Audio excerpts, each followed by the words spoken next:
It's my honor to introduce to you Gabrielle Bosché, who is the co-founder of The Purpose Company and the co-author of The Purpose Factor. And I know that she's going to speak to your hearts and minds and give you clarity to go and fulfill the purpose that you're created for. Enjoy. Thank you, my friend. Very cool. Well, good to see all of you from Virginia. So typically I am in Dallas, Texas, but I am East Coasting it today. So if you guys are having an awesome time in this conference, go ahead and hit that yes button. I want to hear from you guys throughout this presentation. So go ahead and hit that yes, but okay, Anne said yes, absolutely. All right, who else here is having a good time? Apparently just Anne. Wow, we have a long way to go. I am excited about spending some time here with you guys, and I am really honored to be a part of this amazing lineup of leaders and speakers discussing purpose in a very practical way. So I'm super stoked, I'm super honored. And as Davin had mentioned, I'm really a very honored part of the purpose expert team that I think are really coming out and creating what a lot of us are calling the purpose economy, where people recognize that people will stay at your company longer. I just finished doing a training for a major Fortune 300 company on employee retention when it comes to purpose and integrated purpose of how you lead your team. People know that you have better relationships with other folks. You're a better parent. You have more motivation. And so I'm going to share with you some of the work and the research that I've done along with my husband, who isn't here. But I'm going to share with you a lot of the work that we've done around purpose and how do you mechanize purpose in a really, really practical way. But I'm going to step back and kind of share my own story of how in the world we got here and why this conversation of purpose, I think, is more relevant than ever. The other day, I was on a podcast and someone asked me, they're like, Gabrielle, what is purpose just another buzzword? Why is everyone just saying purpose over and over again? And I think there's a couple of things going on. I think number one, I think that the pandemic has really caused companies to right size the way that they lead. Whereas companies before thought very transactionally. I work for you, you work for me, I pay you, you pay me, and that's our relationship. That's gone away from the transactional now to the transformational, where people are now coming in and saying, hey, I want to become a better person for working for you, but I also too want to make this organization better as well. And so there's a transformational element where people now want to be a part of something much bigger than they ever did in the past. And so the expectation, whether you're a leader of one, as in yourself, or a leader of hundreds, I'm going to share with you some really key, really practical strategies on first, how do you find your purpose and how do you figure out what to do next? And I'm so excited to chat about all of this with you guys. So I see more and more folks are coming in. Welcome. I'm really excited to do this virtual breakout session here with you guys on the topic of purpose. I'm going to go ahead and share my screen and share with you, like I said, some of the work and some of the research that we've been doing in and around purpose. So when it comes to purpose, I'm going to talk more about what we mean by purpose. But the work and the research we've done around purpose has really started, and my story really starts from studying the next generation. And I started my journey, wrote my first book when I was 17. I've written 5 since. And as I started studying my generation, which is known as the millennial generation, many of you already know us and love us or love to hate us. It's totally fine. We can handle it. But what I started studying when I was younger was motivation. And I wondered, does your generation determine your motivation? And so I wrote my first book at 17, my second book at 23. I don't remember the rest of it. I'm 32 now. So I know that my last book, The Purpose Factor, came out last year and I was 32. That's all I need to know. And they say that happens the older that you get. Some of you guys will have to affirm that for me. And as I started studying millennials and then generations and then generational leadership, the conversation around motivation kept coming up. And I remember Jim Rohn. I don't know if any of you guys know who Jim Rohn is. To give me a thumbs up if you remember Jim Rohn. I grew up on the motivational tapes in the back of my mom's Cadillac. On the way to school, we were always listening to Earl Nightingale and Jim Rohn. These are like the OGs. And I remember really wondering how I was very intrinsically motivated. So there's two ways that you get motivated. Number one is extrinsically. So money, recognition, maybe a trophy here or there. Millennials have popularized that quite a bit. Or intrinsic motivation, knowing you did a good job, the knowledge that you know you're providing for your family, beating your score, and how many steps that you took last week versus this week. So there are, neither is better than the other. It's important to recognize what you personally are more likely to react to. And I started studying this in my own life and saw that my generation was very extrinsically motivated in the form of recognition. So feedback, getting the opportunity to move forward in our careers, certainly trophies, I don't think helped a whole bunch on that. And what I found was that there was a misunderstanding around motivation. So I'm going to share with you today what motivation really is and how to get motivated, no matter where you are or what it is that you want. I'm going to share with you what some of the core elements of finding your purpose include. And that was a 7-year study that my husband Brian and I went on to really discover what it means to find your purpose. And then I'm going to share with you some questions. So, and those questions are going to help you determine what to do next. So maybe you're in transition and you don't know what you want to do next with your life or your career. Maybe you're considering a big change. You're going to change something entirely. You're going to quit your job and start a podcast, or maybe you're like most of my generation right now who's getting an RV and going across the Grand Canyon. It's like millennials and retirees.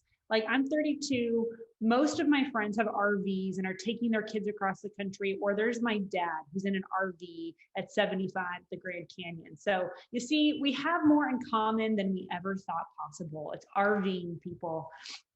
So I'm going to share with you more about that. But one of my favorite questions I love to ask people is, what would you give a TED Talk on? What would you give a TED Talk on?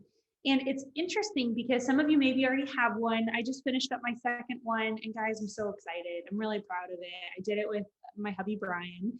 And it's all about how your purpose is your permission. I'll talk more about that later and how that moment changed my life when I found out that my purpose was my permission. But I'll talk more about that later.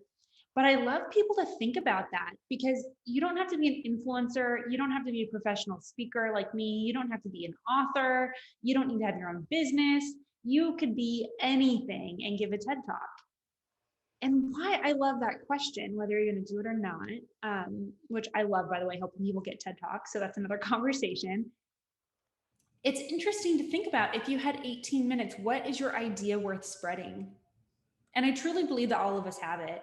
I truly believe that inside of all of us, we have this idea, this thing that we feel like we're called to share. And sometimes we can't articulate it. I know I couldn't. For a very long time, I didn't know how to articulate my purpose. I knew I wanted to go change the world. And so I studied politics and religion in undergrad because I wanted to be the person that no one wanted to talk to at Thanksgiving. And then I went into government, and then I went into nonprofits, and then I ended up starting my own company because no one would let me do what I wanted to do. And I didn't plan on being an entrepreneur. In fact, I wanted to do the opposite of being an entrepreneur, which is why I went into government. And I got to this point where I felt like I was waiting for my life to finally make sense. I don't know if any of you guys are out there, hit a thumbs up if that's you, that you felt like if I just follow the rules enough, then eventually I'm going to hit this place where it's all going to make sense. And so you go to school, and then you go to grad school because you can't find the job that you want. Then you get the certifications, you do the job that you think that you want, but 2 years later, you're like, I don't really think I want to do this rest of my life. And so we're stuck in transition, and we don't feel comfortable where we are. So we want to jump to the next thing, hoping and praying that that next thing is going to bring us more clarity, but then it doesn't. And it's like this crazy cycle starts all over again, that we're now stuck starting over because we don't know what to do next. So that's what I'm going to share with you guys about today is how do you figure out what to do next? How do you articulate your purpose? So many people I know say that they know their purpose. And so I ask them, what's your purpose? 20 minutes later, they're still explaining it to me, which isn't helpful. You can't share that in a networking meeting or build a business around it. You need to have clarity. And so I'm going to share with you how to do that by asking one key question. But before I do, I'm going to drink water. And I'm going to share with you what we call the 7-to-1 rule. The 7-to-1 rule really came from a conversation Brian and I were having at breakfast one day. He had just come home from giving the eulogy for his grandmother who passed away at 92. And when someone passes away, you start to think about mortality more. There's a natural moment that you start to consider, am I ready? And what do I want my regrets to be? Because we'll all have them. And what kind of impact or legacy do I want to have? And although we're in our 30s, we don't want to wait until we're in our 70s or 80s to start considering these things. Plus, we're kind of weird and we like measuring these things. So we actually have a countdown calculator. I know it's kind of morbid, of how many days until the average person passes away. So the average American will only live to 78 years old, the average. And that really hit us because Brian's grandmother was 92, so she was far above average. But we wanted to know, like, okay, well, I wonder how long it takes to live 1% of your productive life. Because before 20, you're not really doing a whole lot. You're, graduating and trying to figure out what you want to do with your life. And so we were like, okay, let's just say the first 20 years of your life, not so much, but from 20 to 78, how long does it take to live 1% of your productive life? And so we pulled out our little calculators at breakfast and started to look at it, and the number shocked us.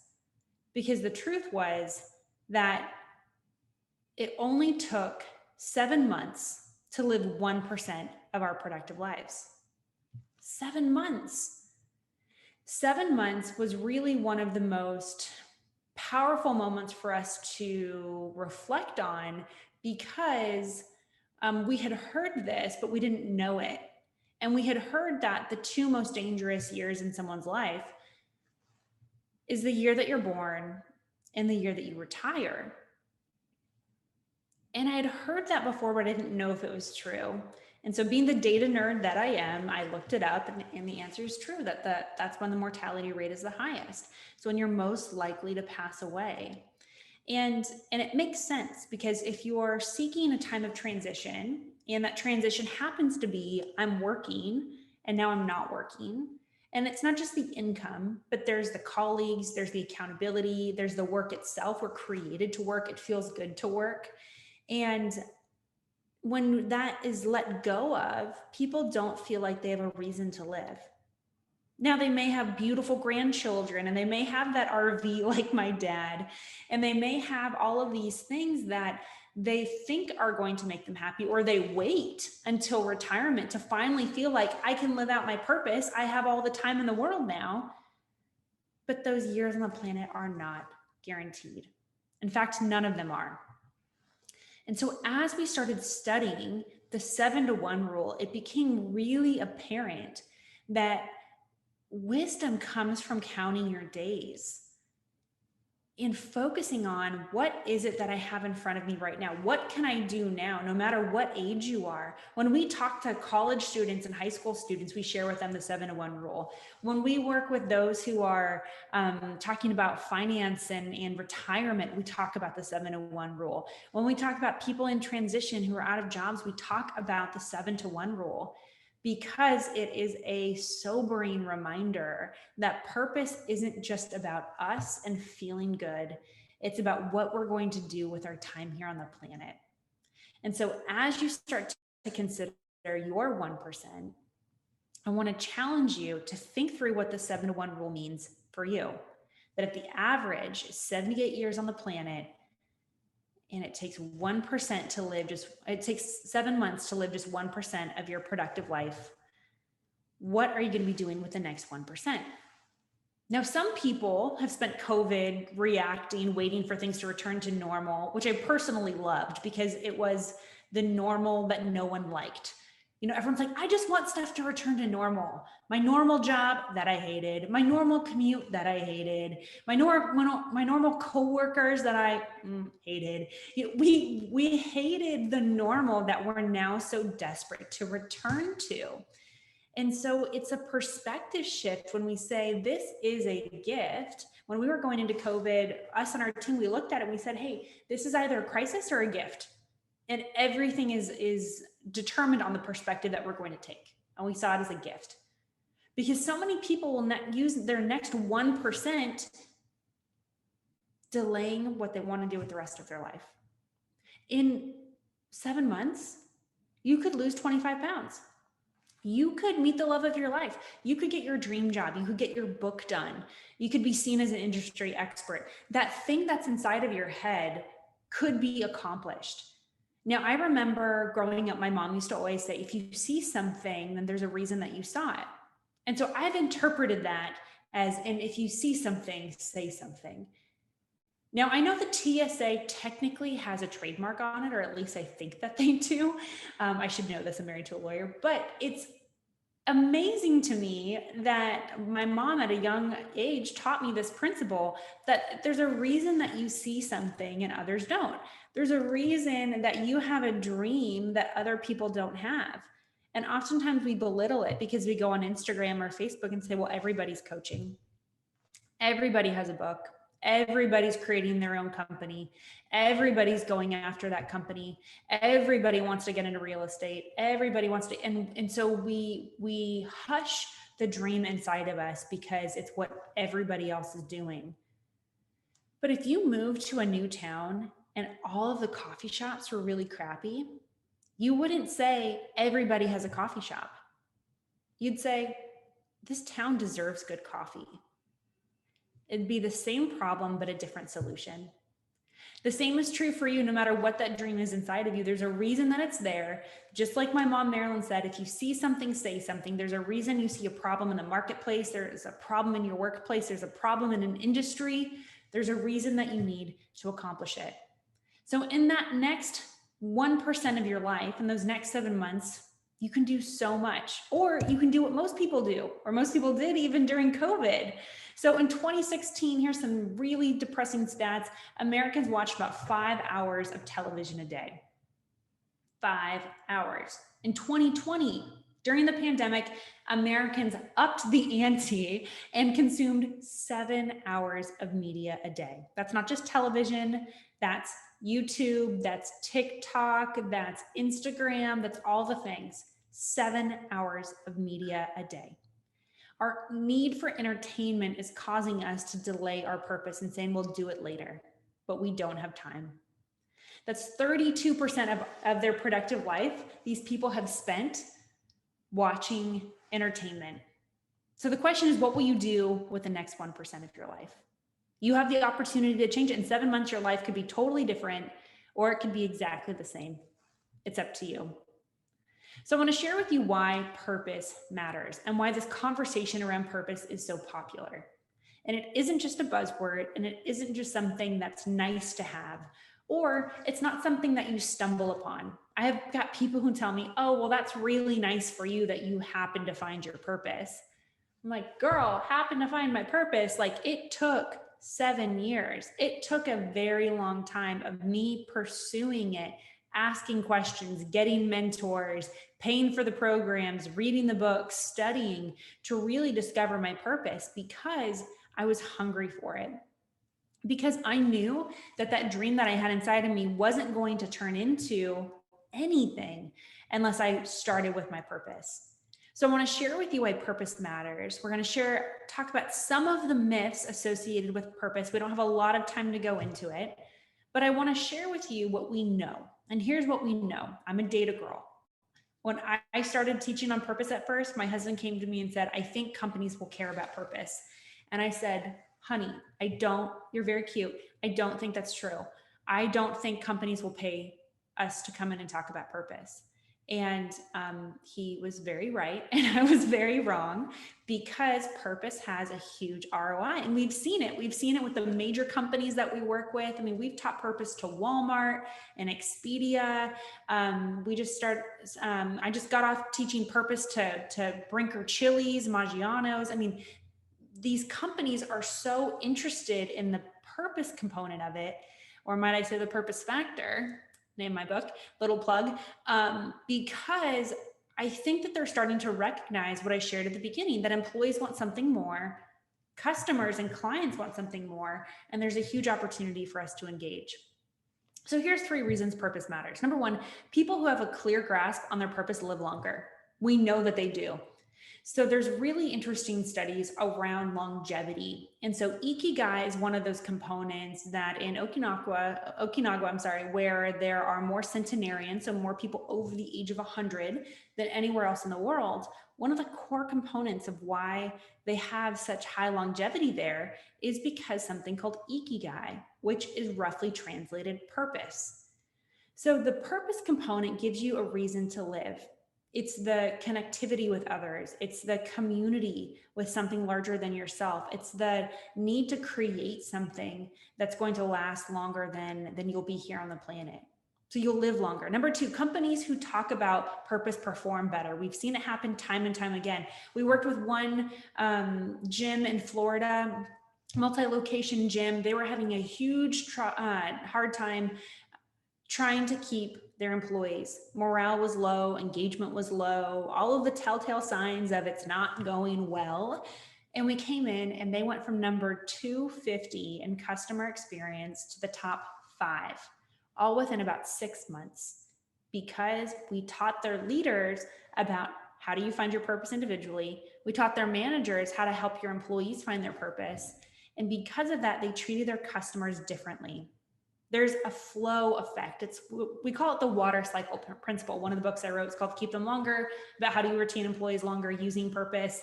And we call it the water cycle principle because it all starts at the top. If you can help a leader find their purpose and they help their people find their purpose, they will then use their purpose to serve your people better. It works every time. It's amazing.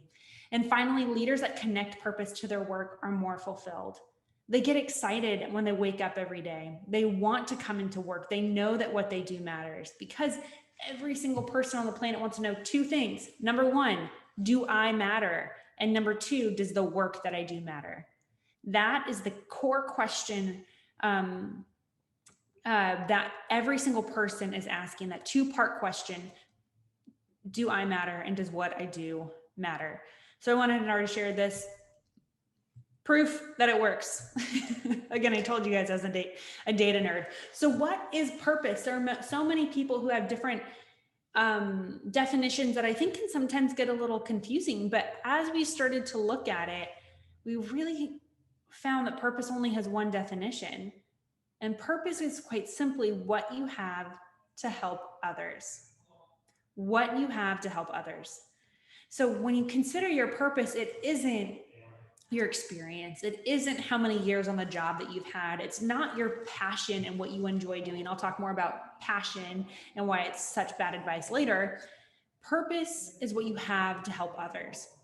And as we started studying purpose over 7 years, here's how we came up with this definition and the process that I'm about to share with you on purpose discovery. We studied ancient philosophers. We looked at popular religions. We looked at modern motivators. We did our research because we wanted to look at what is the truth that's out there, what rings true, what correlates and corresponds and supports each other. And we came up with these 4 core components that I'm going to share with you here today. And I'm even going to break down one of them for you to be able to take and use today. So I'm a no theories kind of girl. I'm like, what can I use right now? How can I use it immediately? And so that's exactly what I'm going to share with you. But purpose, being the thing that you have inside of you to help other people, helped unlock for me this overwhelming sense of motivation. It helped me want to wake up earlier and stay later. It helped me overcome setbacks and failures and overcome ego and a need to people please. And it just gave me permission to finally feel like I was truly myself. And so when people ask why purpose matters, is that the proof is in the pudding, as we say in Texas. Purpose matters for you. Purpose matters for your career and where you want to go next. And purpose matters for your company. So no matter where you are, if you're in transition, looking for that dream job, if you're an executive and you're like, how do I connect my people to their purpose? If you're just trying to figure out, okay, what am I supposed to do in my life? I have this huge dream and I'm not achieving it. Purpose is the answer for you. I'm going to share with you why. Now, a lot of times we talk about purpose being about why. And purpose, and I think that that is a good place to start, but it's not the place where we need to end. Because when we ask why is really about motivation. So your why could be providing for your kids. Amazing. That's a great motivation to go to work. That's great. But your why could also be losing weight to make your ex jealous. Okay, still fuel, still motivation, but maybe not as warm-hearted as providing for your family. And so when we talk about why, we oftentimes just mean what motivates us. And so when we only talk about why, we actually miss out on the core motivation of the components that cause us to change. Because you don't change because of your why, you change because of your who. You'll stop smoking because your kids said to. You'll stop spending money on Amazon boxes because your husband says you're spending too much money. That hit a little close to home actually on that one. You'll change the way that you do business because your customers say, we don't like your packaging. We change because of who, we don't change because of why. And who is really the core component of where we start and where we end when it comes to purpose. Because everybody wants to know first, who am I? And secondarily, who is it that I'm supposed to help? This two-part question really cracked open the key to purpose discovery as we started getting into it. We said, oh my gosh, if we could help people just first discover who they are, and secondarily, who it is that they're supposed to help, our communities would look different. Our companies would look different. Our schools would look different. But that question of who helps you overcome so many of the challenges that many of us have had around motivation, because motivation can be fleeting. It's there one day, gone the next. Many of you know exactly what I'm talking about when you're like, I used to be so motivated. I used to be the first person in my office. I used to be summa cum laude. I used to do all of the things. And now I can't seem to get up. I know the things I need to do in my head, but why don't I do them? And it's because you're asking why, not who. Who means you have to let someone down. You have to look them in the eyes and say, I'm not going to be able to do this for you. Accountability goes way up when you ask the question, who? Now, purpose is so powerful because purpose provides context to why we do what we do. It provides context to the decisions that we make, provides context to the people that we marry, to the companies that we start, or the companies that we join. When you understand your purpose, it becomes this decision-making mechanism by which everything else becomes easier. So I'm going to share with you what that looks like. So I want to share with you a story of a technician who was working on a tower in California. And I heard this story from the Chief Technology Officer of the California Highway Patrol a few years ago after I spoke at one of their conferences. And he told me the story of how he came out, it was on a weekend, I think. He was working on a weekend, came out and saw a tech repairing the radio tower. So we walked over and said, hey man, I just want to thank you for doing good work. Great leaders say thank you. So that's where he started. And the tech came down, then asked the CTO a quick question. And he said, hey, thanks so much, appreciate it. Quick question. My daughter had a take your parent to work day this last week and I couldn't go, I was working, but she came home from work and she came home from school and she said, Daddy, does what you do matter? And the chief technology looked at him and he said, well, what did you say? And the technician looked at him and said, I told her I didn't know. And the chief technology officer looked at him like, what do you mean you don't know? I mean, you work on these radio towers and when someone has an emergency on the freeway, they call 911. when they do it, it pings off that radio tower, then emergency personnel are dispatched. I mean, you are a core component of the sequence of someone's life being saved. You didn't know that? And the technician just looked at him with tears in his eyes and he said, no, I didn't. We take for granted the fact that people who we work with or work under us as leaders know that what they do matters. But the same is also true if we're trying to find context beyond our work. Oftentimes we feel the most disconnected and the most disengaged in our work is because we don't know who it is we're helping. And that responsibility really lies on us. It'd be great if we had a manager, a coach, a principal, a professor, somebody out there who told us who it is that we're helping. That's the ideal. But oftentimes that's not the case. And so sometimes when I work with people and they're like, I don't feel fulfilled, I'm not happy, I tell them, go help someone. Now, I'm not a big believer in random acts of kindness. I'll just be honest with you. I believe in intentional acts of giving. But sometimes when we're down, just going and helping someone, paying for someone's coffee, giving back, that creates this magnetic happiness and joy in us, because that's how we're designed to find fulfillment, is making it about other people. And so purpose provides context to us no matter where it is. So providing first that context for ourselves, and secondarily that context for other people around us. Just like that chief technology officer was able to make the connection with the technician that what he does matters, that is our role and responsibility to first do that for ourselves, and secondarily help find the connection with those that we lead as well. But we have gotten purpose wrong for so long. It's become a platitude where people just say, oh yeah, we're all about purpose here. But really, it sounds like we're more about profit. Really, it sounds like we're just trying to create a platform for ourselves. Really, it sounds like that's just a buzzword and no one really likes working here. No? Okay. I can't get comments from you guys, but I can tell it's resonating. So the challenge of thinking that we know what purpose is, anytime we think we know a definition, it's a really dangerous place to be in. And why we get purpose wrong is because we didn't start with the right definition, which is what you have inside of you to help other people. So we're told oftentimes to try a bunch of things and see what's going to work. So we think that we need to just take a bunch of different approaches and, then eventually something's going to happen. Or we think, I'm just going to stay in this job and do what my parents did and their parents did and their parents did. And eventually I'm going to be content that giving back the way that everybody else is given back is going to be enough for me. Instead of taking control of your destiny and taking control of your purpose and recognizing that getting clarity on your purpose is the one thing that makes everything else possible. So the old way is checking things off the boxes, checking off what you're supposed to do, going to school, getting married, getting a job, getting a house, all of those things that are good and sound good, but can actually just be things that we think are purpose, but are really just life events.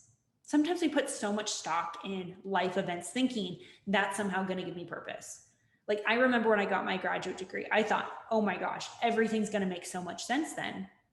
But then I got my grad degree, nothing made sense. I was significantly poorer after I finished my grad degree, and I didn't have a job. So it didn't really unlock this amazing clarity that I thought. I thought, oh my gosh, I just need to find my partner. I need to get married. And so I did, and I got married. And then like the next day you wake up and you're like, okay, well, both of us have to work today. So I'll see you later. And I didn't find my purpose just being married. And so many of us think of that, oh, well, I have to have a kid, or I have to become a grandparent. And we put these future dates in place as permission posts to say, this is when I'm allowed to finally find my purpose. But it's not going to happen. And for me, when I found my purpose was my permission, and I didn't need to wait for anybody else to come in and tell me, Gabrielle, you're allowed to do this, my entire life unlocked. It was one thing that changed everything. It was a compound effect that finding my purpose meant everything else came in order. I could say no easier. I got clarity faster. Decisions came easier. I didn't have to wonder, oh my gosh, are they going to invest in me? Are they going to accept my book manuscript? Over 60 different publishers rejected my book manuscript. And the other day on a podcast, someone was like, oh my gosh, Gabrielle, that is really impressive that you guys kept going. Like, no, I didn't. No, I didn't. It was 4 years ago, I think 4 years ago. And I didn't keep going. I stopped because I believe in market feedback, and the market said no. And I knew that either it wasn't ready or I wasn't ready. In reality, it was both. And I saw that failure is feedback. And because I knew my purpose, it was beyond just, oh my gosh, this is a bummer. I wasn't heartbroken at all. I was thankful that I then had that I'd been given grace to change and improve versus being pushed into something before I'm ready. So purpose becomes like this little blue triangle that changes absolutely everything. It is like a prism by which you see the world differently and the world sees you differently. Now, a lot of times we're told, follow your passion. And I have a whole chapter about it in my book, The Purpose Factor, and why I hate when people say, follow your passion. Because they say it all the time. And it sounds like really wonderful advice to give someone who's walking across a graduation stage or trying to figure out what in the world they're going to do next. And so we tell people, okay, what are you passionate about? But if you ask an 18-year-old what they're passionate about, it's going to be like video games and girls. If you ask a 35 or 40-year-old what they're passionate about, they're going to say either a hobby or their family. Hopefully it's their family. If they're retiring, it's going to be a hobby that they have. And so now we have all of these professional hobbyists that think that that's their purpose, but in reality, it's just what they like. And so saying follow your passion is terrible advice, because in reality, passion is actually, I thought I had a definition here.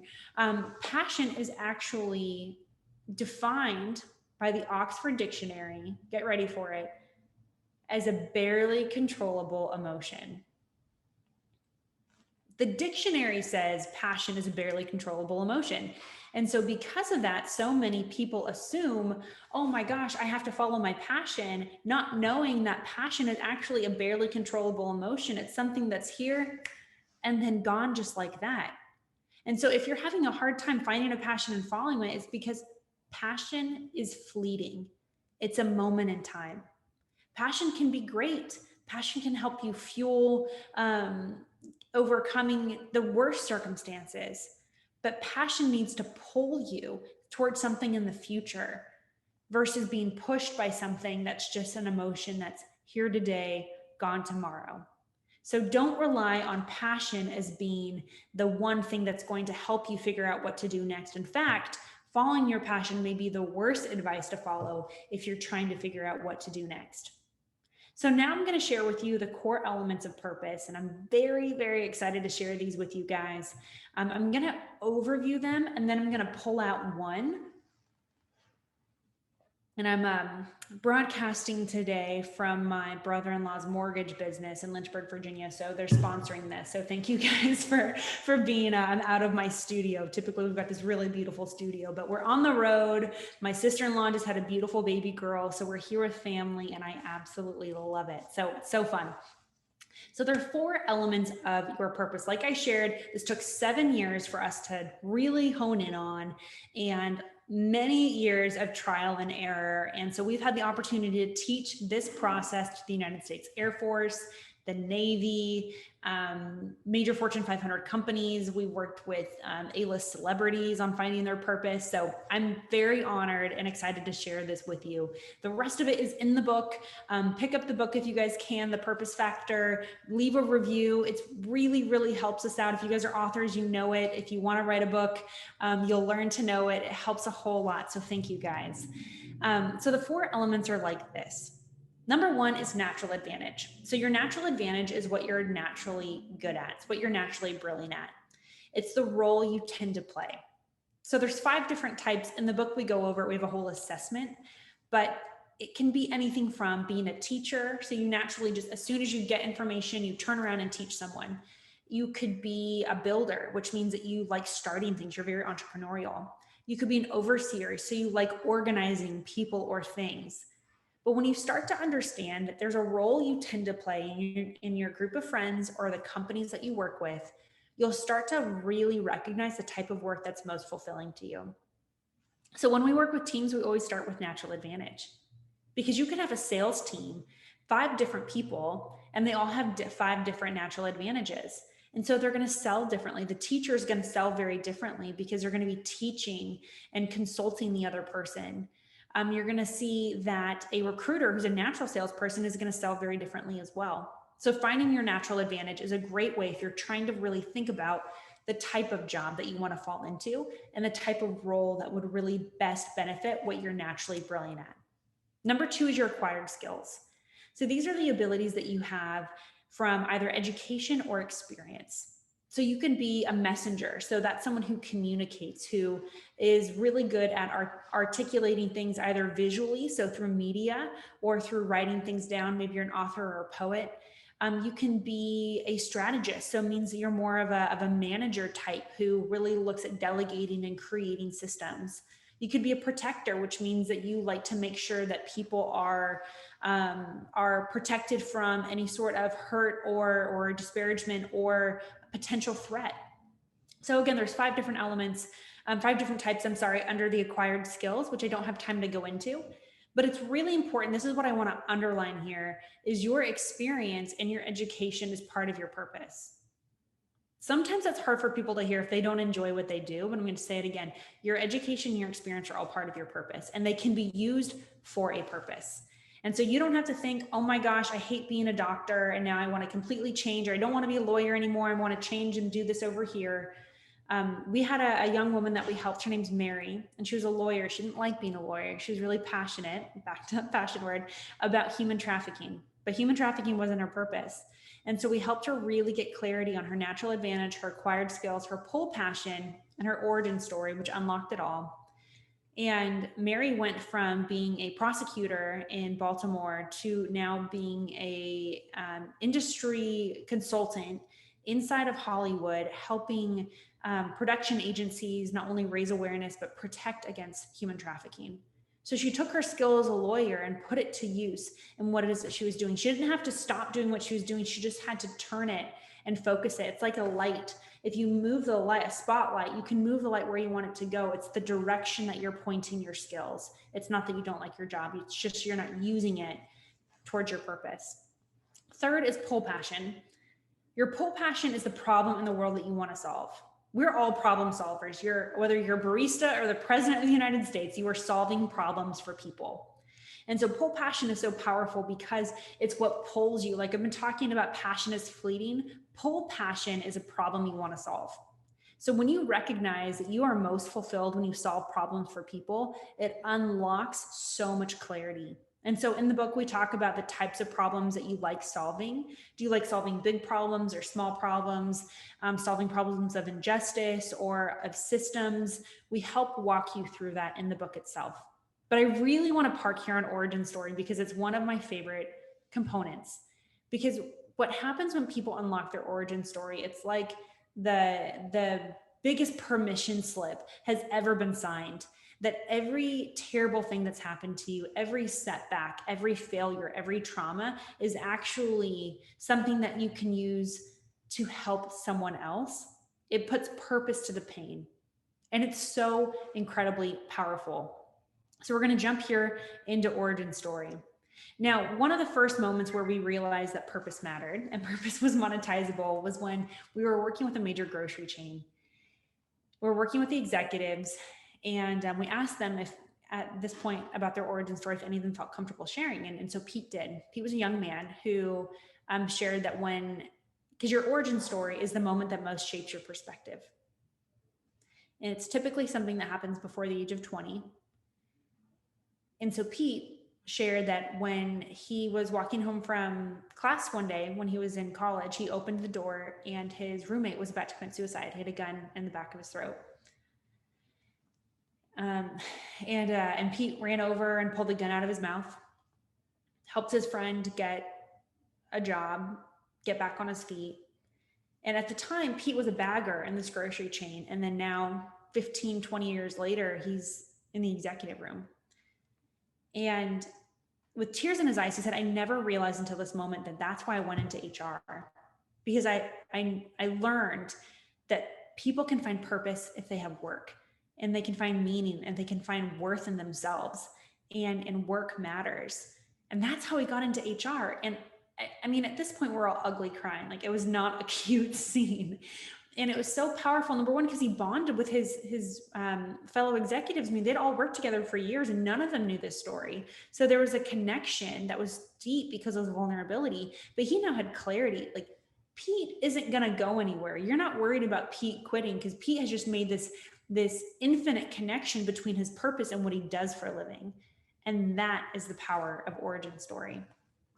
So origin story is the moment that most shaped your perspective. Like I said, it's typically something that happened before the age of 20. And sometimes it's a series of events or a season of life. But if you can find one specific moment that most emulates or personifies that moment, the more powerful it's going to be. And so here's what happens is my origin story, for example, is being raised in an alcoholic home. I remember my dad, every time I'd come home from practice or from school, he was usually passed out in the chair. And so what that meant was that I didn't really have a relationship with him. And so that was kind of the season. But I remember one day in particular, I came home, he was drunk, and he said something like, "I always wish I had a son." Now, I'm the second of two girls. And in that moment, I wasn't thinking, and I was maybe 8 or 9 years old, I wasn't thinking, oh, he's upset or he's drunk or he doesn't know what he's saying. I thought, if I'm a boy, my dad probably wouldn't drink. And so I started dressing very masculine. I started playing all the sports. I started being really competitive and trying to be number one at everything. And when I realized that origin story that I just shared with you really shaped my perspective, I recognized that my addiction to achievement was an addiction to feeling needed and necessary. And so I was able to flip the script on that and not just achieve to achieve, but to recognize that my origin story of feeling rejected, so there's 5 different types of origin stories. My rejection story actually gave me a platform to help other people. Because now, as a rejection overcomer, I'm more likely to want to help people who feel like they're not included, who maybe don't feel like they can communicate their thoughts well, who maybe don't feel like they belong. Whenever there's a party, you'll usually see me in the corner talking to someone who maybe doesn't feel like they belong there. Maybe they're introverted or as socially anxious as I feel sometimes. But that rejection overcomer origin story gave me permission to then recognize that I have a platform to help other people from. And those are the types of people that I want to help. Now, sometimes people will tell me, well, I just want to help everybody. And I call that the Miss America answer. Miss America answer, because it sounds good to say, but it makes no sense. So if you have this Miss America answer, it's not helping you determine what you want to do next, because you could help someone as an accountant, or you could help someone as a technician, or you could help someone as a barista. It doesn't matter, because you're saying I could help anybody. And then you get into those roles and you're not satisfied. So origin story is one of the core and first steps that you should take to finding out who it is that you want to help. So as I mentioned before, there's 5 different types. A loss overcomer is someone who has lost a loved one, someone in their life, a parent, a grandparent, before the age of 20. A trauma overcomer is someone who has emotional or physical trauma, someone who maybe has sexual trauma or sexual abuse in their past. My husband is very outspoken about that, about being molested as a child. It's something that we're very passionate about, not only as a couple, but as a company as well. Excuse me. Third is rejection overcomer. This is by far the most popular or most common as being a rejection overcomer. Maybe it's being rejected by a parent or a classmate or a group of people, but you were rejected for who you are, for what you believe. If you just felt like you didn't belong, you're most likely a rejection overcomer. The fourth is betrayal overcomer, someone you loved or trusted turned on you. And finally, a failure overcomer. There may be a personal, professional, moral failure. Maybe you had an addiction. Maybe there's a bankruptcy in your past, but there's something that you did that caused failure in your life. Now, when you look at these 5 different types, we've been able to unlock the superpowers. I call them superpowers and kryptonite of each one of these types, because when you recognize that your origin story as a loss overcomer, you're highly, highly sympathetic towards other people because you know what it feels like to have deep, deep pain. As a rejection overcomer, like I said, I'm connecting with people, making them feel like they're included and involved. A trauma overcomer usually is highly empathetic as well. They also too really like to block the hurt from other people. They have a high sensitivity to injustice.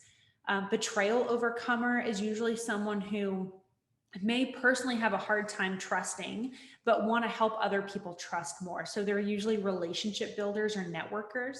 And a failure overcomer is usually someone who personally doesn't want to feel that feeling of failure again. So they may not necessarily have a huge risk tolerance, but because of that, they really are passionate about helping other people make wise choices. And so they're great mentors. So your origin story really unlocks that permission piece to really be able to do something really powerful. So now I'm going to talk about how do you use your origin story. So when you share your origin story, like I just shared it with you, I share it in professional settings. I mean, certainly maybe not in a job interview, but your origin story can be used so powerfully and so beautifully to unlock the most intimate of conversations. So if you are a realtor and you're a rejection overcomer, number one, you understanding that you're a rejection overcomer is going to help you understand how you interact with people in sales, because maybe it triggers something for you. Or you're going to recognize, here's why I like helping young families who aren't supported by their own families. I feel most drawn to helping those types of people. So the the origin story is going to help you, number one, understand yourself and why you like to do what you do. But number two, it's going to create vulnerability and trust with people that you're working with. So sharing that with other people instantly brings that connection. We're working with one of our students, his name Luke, and he is a financial advisor, and he's a failure overcomer. His father passed away, and he squandered his dad's inheritance. He ended up in financial planning because it made a lot of money and he needed it. And here he is 10 years later, and he never realized the connection point that being that failure overcomer has now created this platform for him to help other people make wise financial investments. When we helped him make that connection, it was like a light bulb went off. And I remember we challenged him. We said, okay, Luke, we want you with your next client to share your origin story. And he goes, no way. He's like, I'm a financial advisor. There's no way that I'm going to be telling people that I have lost over $1 million. Like, that's not exactly a great way to be able to jump in and say, hey, trust me with your money. And eventually he did. And that person that he shared his origin story with actually signed him on. And the program that they're working on together is actually, the commission is about to the dollar what he lost when he squandered his dad's inheritance. So vulnerability creates trust, and trust creates transactions. If you don't have trust with the people on your team, with the people in your community, it's because you haven't created vulnerability. And origin story is the best way to be able to do that. So I want to wrap up here and create an opportunity here for you to kind of chat more with us. I have something in our book called, that's an addendum to our book actually that I created just for the Purpose Summit attendees. So super excited to give this to you guys. It is our guide. It's our exclusive leader guide that we put together for you guys. So if you want to go ahead and go to purposefactorbook.com/guide, purposefactorbook.com/guide, and go check it out. It is a free tool, completely free for you guys. It has questions on how to discover your purpose and apply your purpose. It has some questions for you to ask other people in your life, maybe like your partner, your friends, your colleagues. And it's a really great tool for you to be able to lead yourself and to lead others well. And so it's a free tool here that I'm going to just leave up here on the screen for you guys to go check out, purposefactorbook.com/guide, and pick up the book. If you think of it, it's a huge honor whenever we get a chance to be able to come in and teach some of the elements of the purpose factor that I've shared here with you. And I just want to leave with you the core tools that I shared with you is to focus on your origin story, use it to unlock vulnerability, focus on, and I'd say the biggest question that you can ask yourself to really understand what to do next is to write out what is it that you have overcome that you can help other people overcome. What is it that you've overcome that you can help other people overcome? Because when you get to that point where you unlock, whether it's a personal failure, whether it's paying your way through college, whether it's getting over a bad divorce, writing out those things that you've overcome, that you can help other people overcome, you unlock the clarity that you're looking for, because you start to see a theme that there's so many things that have been going on in your life that are setting you up for this point that you're at right now to make the perfect decision about what's next for you. So excited to spend time with you guys. Sorry, go ahead, Adam. What'd you say? No, I was just saying we gotta kind of wrap it up. I was just gonna say, awesome, Gabrielle. I love your enthusiasm on this whole topic, and I know the guys at the OU Center have to clean the rooms before our next speaker. We'll probably start him a little bit later. So, but I'll let you wrap up, Gabrielle, and then we'll give them some time to clean up. Cool. Awesome. Well, thank you so much, everybody. Like I said, check out purposefactorbook.com/guide. We have a really great free community called sevenfigurepurpose.com. I didn't put it on here. I didn't want to get super complicated, but if you want free training on finding your purpose and using your purpose, come join us at sevenfigurepurpose.com. More than happy to come hang out with you. It's the number 7figurepurpose.com. And such an honor to spend time with you guys. Connect with us on social and be well. Enjoy the rest of the summit. And it's been an honor to be a part of it. So be well, guys.